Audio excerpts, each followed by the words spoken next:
Hey guys, welcome back to Growers Corner. I just wanted to take some time this week to talk to you guys about soil and the difference between soil that you're going to buy at the store, soil that you're going to build, and then quote unquote living soil. Now you can build both, but for the intensive purposes, we're going to concentrate on building living soil. Now, bag soil, there's lots of them. There's lots of good ones. Ones that I don't use is Miracle-Gro.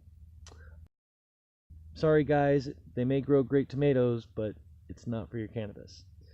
One of the ones that I started with, and one of my favorites when I'm building soil as a base, is Black Gold. It's organic, it's fairly cheap, it's extremely nutrient dense and a rich, lush soil, lots of sphagnum, lots of pea moss. But it does take a fair amount of amending to get to where I like it. My soil, generally when I build it, I try to make sure that it has both macro and micronutrients of all kinds available all the time. It helps to decrease lockout and or toxicity because whatever it needs, it has access to right now. Now, when it comes to building soil, again, having said that, I like to keep things available.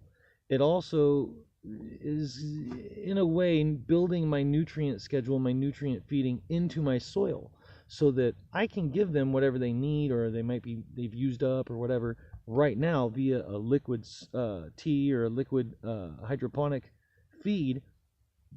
But there's going to be times where those are going to fluctuate in the quote-unquote transition phase as well. So I like to keep long-term nutrients available. As they break down, it can use more or less of whatever it needs because everything's available. Now, living soil is really the best way to go. And for those of you who aren't familiar with it, one of the best examples of that would be compost. As things break down, as things decay and break apart, whatever's, and you're mixing it with the oxygen and keeping things oxygenated and moist and things like that, you're going to cultivate bacteria. Those bacteria are good bacteria. They live in the soil to break things down. That is their job. Now, when you couple that with the root zone of your cannabis plant, you now have a root zone that is alive, that is living and is feeding itself actively. Those bacteria are breaking down those powders. They're breaking down those pellets and things like that that you put in the soil to make them more readily available right now. So I love beneficial bacteria and I love living soil. One of the easiest ways to do that, as I said, is compost. But then now, what if I want to build my own soil from a bag that doesn't necessarily have compost? I haven't started something already. I don't have something to fall back to. Again, as I said, Black Gold is one of my favorites. I've used Fox Farm, and they are good.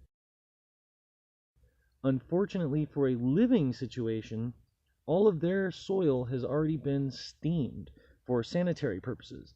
Now that's great because you don't get a bunch of unwanted bacteria or funguses and things like that that you don't want growing. However, the flip side to that is any beneficial bacteria or living bacteria that was in there are now dead. You can add them, and that's a way to go. But now you're buying, instead of a bag, you're buying, a bag and 6 other bags. My go-to for large scale is Happy Frog. It basically contains all of the things that I would otherwise add to Fox Farm. It's the same company, comes from the same place. They steam one, they don't steam the other. Don't ask me why, that's just what they do. The people in Humboldt even buy Happy Frog. It's the same soil. Don't ask me why, they do. But the bottom line here, guys, is this. It's very, very nutrient rich to begin with because of where it comes from. It's got a sandy loam clay base, but they cut it very, very efficiently with a topsoil. I'm assuming compost. But aside from that, it contains bat guano, it contains worm castings, it contains mycobacteria, the things that you would otherwise add. So you, instead of buying 4 bags, you're buying 1 bag. Now, when I say living soil, it is a living soil and it does have bacteria. I always add extreme mycobacterias to everything that I plant, including my vegetables.